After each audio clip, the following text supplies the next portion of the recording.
Hello, survivors. Dr. Alejandro here, and welcome back to Dr. Alejandro's lab. Today, I want to show you guys a couple things about the weapons in the game and how their damage works. So, one thing that I didn't know about until kind of later on when I started playing and really delving into the code is how these damage perks work. So, say we have our Pummel Pete, which increases damage by 10%. Uh, Myself and probably a lot of other people would look at this number right here and say, oh, we're going to do some more than that, so 2 more damage. Just to kind of show off. So if we hit, we'll do 20 damage to start. Perfect. However, the way this actually works is based on the baseline damage of the weapon. So the baseline damage for a for a wooden club is 13.8, and I can kind of show that over here back on my data sheet. So we go to the wooden club right here. The baseline damage for it is 13.8. Everything else is just percentages above that. So tier 6 has 50% more than 13.8. So it's a 0.5 increase. When you get the perk, it also adds here as well, using this baseline damage, which will give you essentially a 60, using a tier 6 club, instead of giving a 0.5 increase compared to the tier 1, it'll give you a 0.6 increase. So this will end up increasing damage by 1.38. So with 20.7 and 1.38, we're actually effectively getting 2 extra damage. So now this should actually hit for... Oh, I actually put that point in. Did I do it? I did not. Put this point in. Now this club should hit for 22. There we go. Exactly. Exactly what we're looking at there. I'm going to go ahead and click this again. And that's how it works for all the weapons. Not every single weapon works that way. Everyone has base stats, and anything that increases the base stats. Not whatever the stats of your weapon currently says. It's always off the base. So we can take a look at a couple of that. Not only that, but it's also all those base stats for everything. So when you have the ones that increase your fire rate or increase your reload speed, some items will have variations in that. So again, we have the tactical AR. Again, as we go through the tiers, it increases up. We have that random damage amount, and then we have a baseline damage, where the baseline damage, I mentioned this in my datasheet before, is 762 ammo minus 7. So if we go ahead, click over to that, go to the ranged weapons. If you're using a tac, your base damage is 40. So every point into machine gunner will give you plus 4 damage on that tac. Even if your tactical assault rifle says you're doing 60 damage, you're only getting plus 4 with each one of the points in there.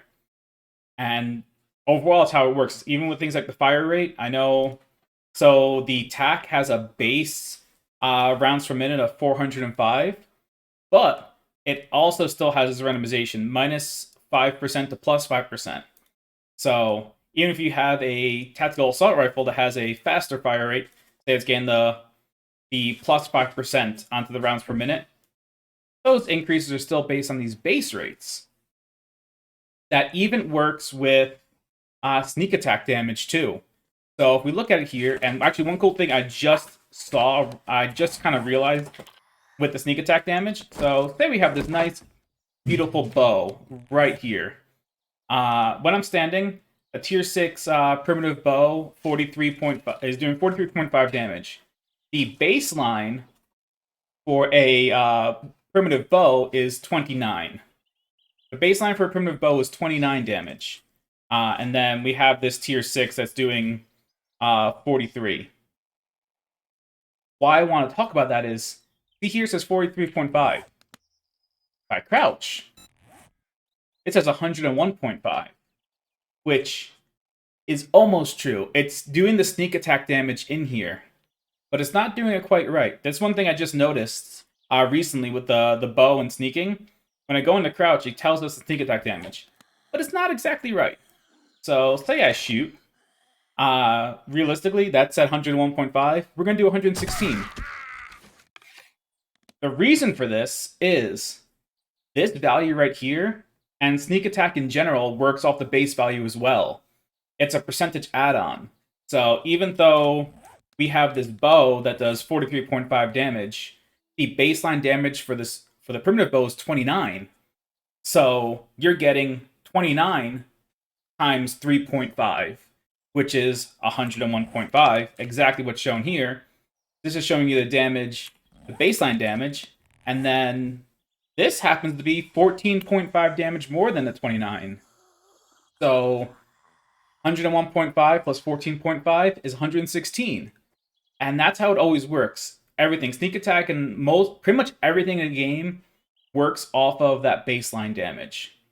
But that's one thing I didn't know before, even if it might just be new in Alpha 20, with it showing the sneak attack damage while sitting here. But again, it's not fully accurate. That's just based off the baseline.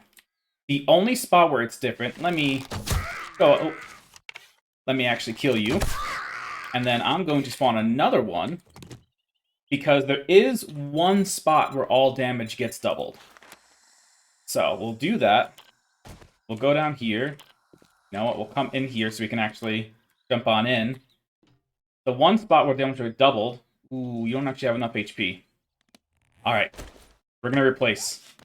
We're gonna go for a tougher zombie, something that might have some more health. All right, let's find a zombie businessman barrel. 255. You can survive. All right. So if I go into sneak, so with the body shot sneak attack, I was doing 116, which was 101.5 plus the 14.5. But if I get a headshot, which please stop moving. All right, I got a hit with the headshot. Let's get right up close to it so we can actually try and hit in. The bouncing heads. There we go. We actually did 232. Headshot damage is the one spot where everything gets doubled.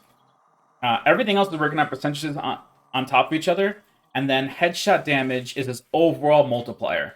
So it takes the entire damage that you were using for other things and adds all together, because it takes that entire damage in and then doubles it up to triples it based on how high up you are in that attribute tree.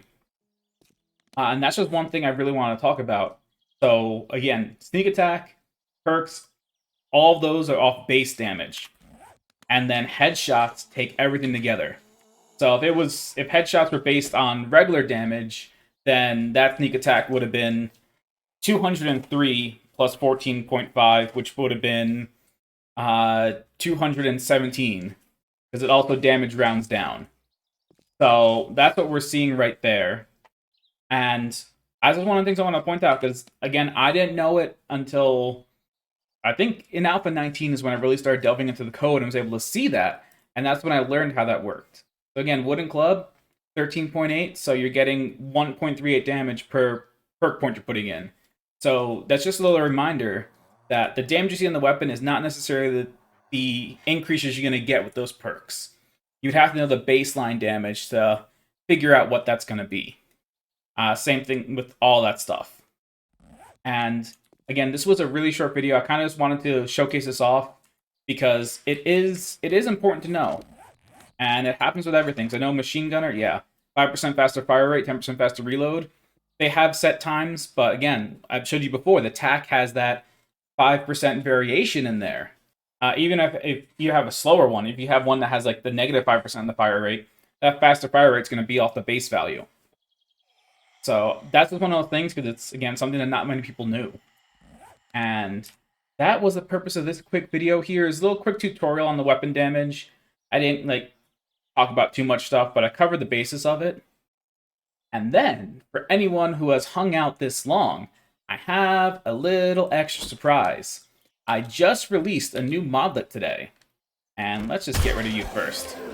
I just released a new modlet today on Nexus Mods. I'm going to put the link down below for folks who want to use it. But the biggest complaint I have heard with Alpha 20 stuff so far has been a new farming. So the new modlet I just released reverts the farming back to the A19 style, where you hit it, you get the crop, and the seed stays there. So that will be in the description below. It's on Nexus Mods. I'm going to put it in the video just so folks will be able to have an easier time getting to it.